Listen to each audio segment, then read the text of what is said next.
பிரபாஸின் பாகுபலி தி Epic திரைப்படம் அமெரிக்காவில் ticket முன்பதிவில் $60,000 வசூலை எட்டியுள்ளது.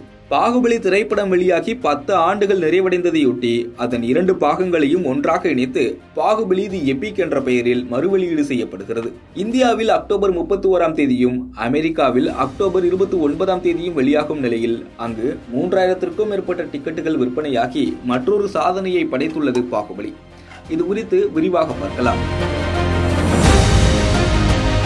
கடந்த 10 ஆண்டுகளில் SS ராஜமௌலி, பிரபாஸ் மற்றும் ராணா டகுபதி ஆகியோரின் கூட்டணியில் உருவான பாகுபலி படம் ஒரு திரைப்படமாக ரசிகர்களின் மனதில் நின்றுவிட்டது என்றே சொல்லலாம். பாகுபலியின் முதலாம் பாகம் கடந்த 2015ஆம் ஆண்டு வெளியானது. இந்த படத்தின் மூலமாக இந்தியாவில் பான் இந்தியா திரைப்படம் என்ற வார்த்தையை இயக்குனர் ராஜமௌலி பிரபலப்படுத்தினார். அதற்கு பிறகு அவர் இயக்கி வெளியான பாகுபலி 2ஆம் பாகம் 2017ஆம் ஆண்டு வெளியானது. இந்த 2 படங்களுமே ரசிகர்களின் மத்தியில் பெரும் வரவேற்பை பெற்றதோடு அல்லாமல் உலக அளவில் பெரும் வெற்றியையும் பெற்றது. தற்போது முதல் பாகத்தின் 10வது ஆண்டு நிறைவை ஒட்டி பாகுபலி தி பிகினிங் மற்றும் பாகுபலி தி கன்க்ளூஷன் ஆகிய 2 பிளாக் பஸ்டர் படங்களையும் ஒன்றாக இணைத்து பாகுபலி தி எபிக் என்ற பெயரில் மறுவெளியீடு செய்யப்படுகிறது.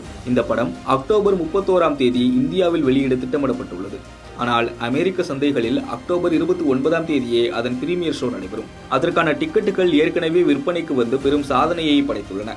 கடந்த 2017ஆம் ஆண்டு வெளியான பாகுபலியின் 2ஆம் பாகம் வட அமெரிக்க சந்தையில் $22 மில்லியன் அமெரிக்க வசூலித்து அதிக வசூல் செய்து இந்திய படம் என்ற பெருமையை பெற்றது. கடந்த பல ஆண்டுகளில் வேறு எந்த படமும் அந்த சாதனையை முறியடிக்கவில்லை. சுமார் 3.50 மணி நேர இயக்க நேரத்துடன் மீண்டும் வெளியாக போகும் இந்த படத்திற்கான எதிர்பார்ப்பு அனைவர் மத்தியிலும் மிகுந்த பரபரப்பை ஏற்படுத்தியுள்ளது.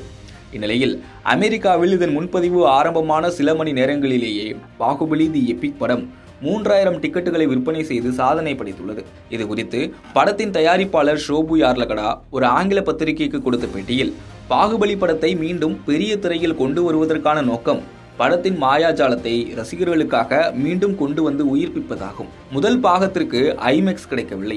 இப்போது எங்களிடம் 4DX உள்ளது. பாகுபலியை டிவிகளிலும் மொபைல்களிலும் அல்லது ஒரு நல்ல ஹோம் தியேட்டரில் மட்டுமே பார்த்த ஒரு தலைமுறைக்கு இப்போது விருந்து வைக்கும் விதமாக ஒரு பெரிய சினிமாவின் மாயாஜாலத்தை திரையரங்குகளில் அது இருக்க வேண்டிய விதத்தில் பார்த்து அனுபவிக்க வேண்டும் என்று நாங்கள் விரும்பி முயற்சி செய்திருக்கிறோம் என்று கூறியுள்ளார்.